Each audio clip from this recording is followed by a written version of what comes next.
Peace and blessings, everyone. Dr. Copeland in your ear once again on the social media mess, y'all.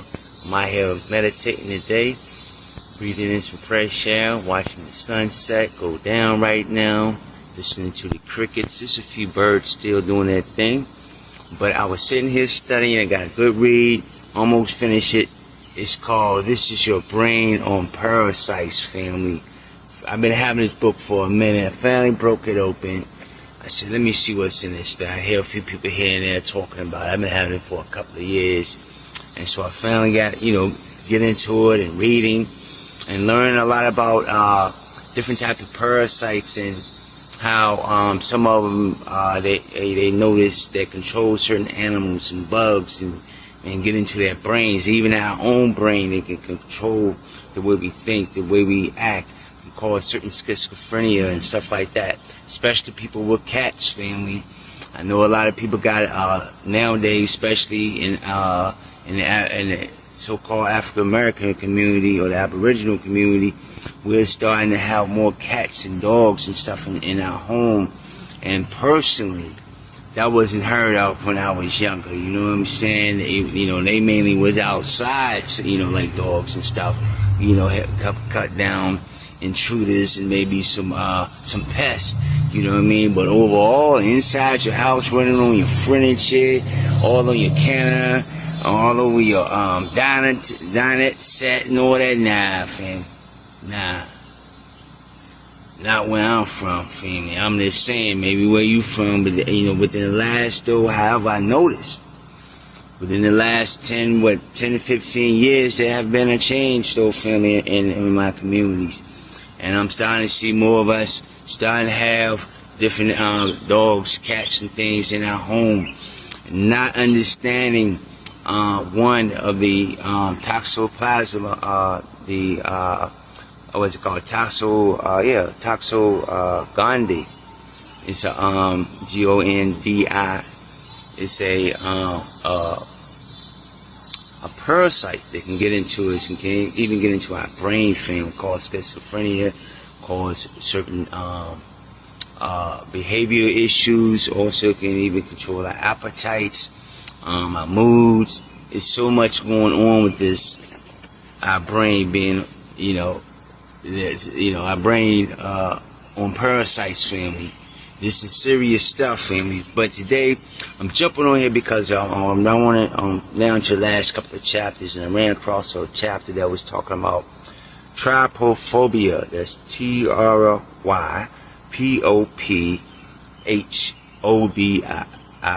That's trypophobia, and that's dealing with the study of disgust. Yeah, things that are disgusting. Things that you see, things that make you squinch, things that makes you react a certain way. The smells, they saying that it's also a protective mechanism, because sometimes certain smells also means toxicity, or could mean something that could harm our body. So that tensing up, that frowning, the thing of covering our nose, this naturally is a natural defense mechanism against certain toxicity. Okay, there's also something called major let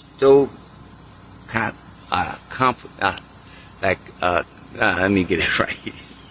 Histocompatibility, okay, complex. That's major histocompatibility complex, better known as MHC, and that's another study that they had did. And this is dealing with more or less the scent of people. Ain't that something?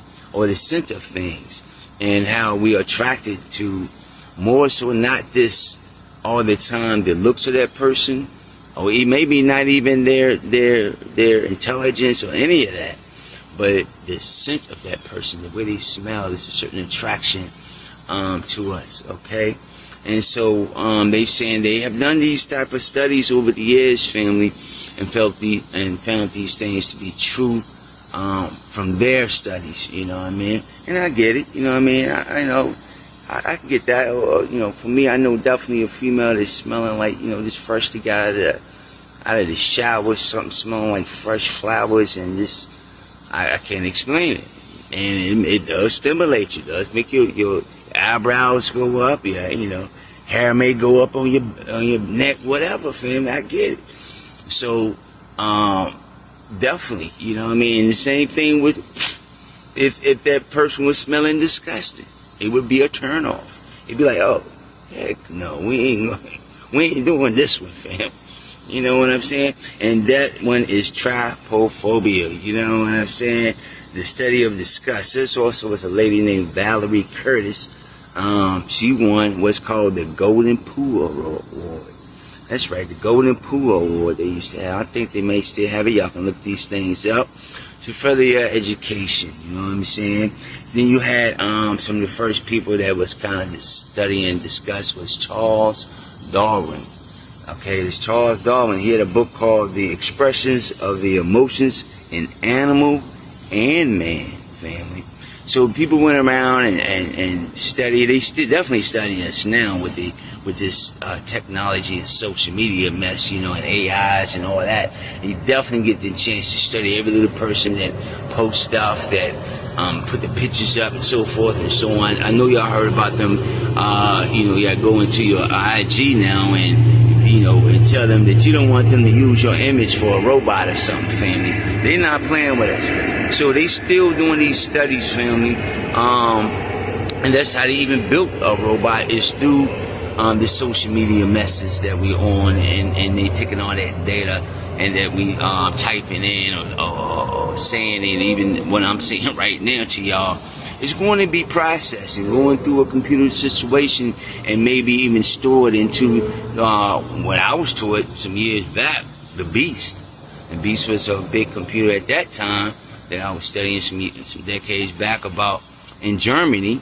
Okay, that they had him, and they was trying since the 1950s that they was trying to build this ultimate robot and stuff by collecting data. Okay, so they still been doing it since the 1950s, family. So what makes you think they're gonna stop now? You feel me? Okay, so but they cannot play with the galactic forces. They don't have that type of power, like I said. So go affect us so above, affect us here on the earthly plane. We're not just earthly beings. Also, some of us is definitely galactic beings, and we move with the energy of beyond Earth. So with that said, family, if you don't have it, you may want to get it. I guess it's still, that's an older book. This is Your Brain on Parasites. It's definitely a good read. I'm telling y'all, brothers and sisters out there with animals and pets in your home, you got to think about it. I always tell people when they go outside and poop, when they come in, do you wipe them, and do you wash their booty off and stuff like that? Now, don't get me wrong, I do know a couple of people who do, and you have them wearing Pampers and stuff around the house. I'm like, alright, well, whatever, you know what I'm saying? But whatever the case may be, you know what I'm saying, if you not doing, to that extreme, but to that degree, even then you got to think about when they come in, they rubbing their butt and stuff on your carpets or on your sofa, or jumping all over you with their paws and stuff like that. Or when they get in the kiddo box, the kitty box. I know somebody with that, and I noticed how if they don't really clean it like every day, you know what I'm saying? The cat, scratching all that little poop and stuff and pee and everything around in that litter box. And then they go and jump on the furniture, and ain't like they wiping their paws off or washing them off or anything. And they don't understand that they are contaminating the house with microscopic parasites and different things that can get into our system and can cause havoc. You know what I'm saying? From high blood pressure to pancreatitis to even AIDS, family. Depends on which one you have here with the fluke. A parasite, or what's called amoeba. You have so many different these little bugs, microscopic dangers that look because of the body is so toxic, or have came in encounter with some type of toxic substance, or even people, and that have contaminated the body. You know what I'm saying? We have more bacteria, however, than we do even blood cells, family. So with that said, I'm getting ready to sign off. I ain't gonna talk y'all ear off and hold your ear hostage too long, family. Signing off. If you haven't started following me, follow me, and definitely subscribe, share my content, join me on YouTube as well. Until next time, Doctah Copeland in your ear. One love.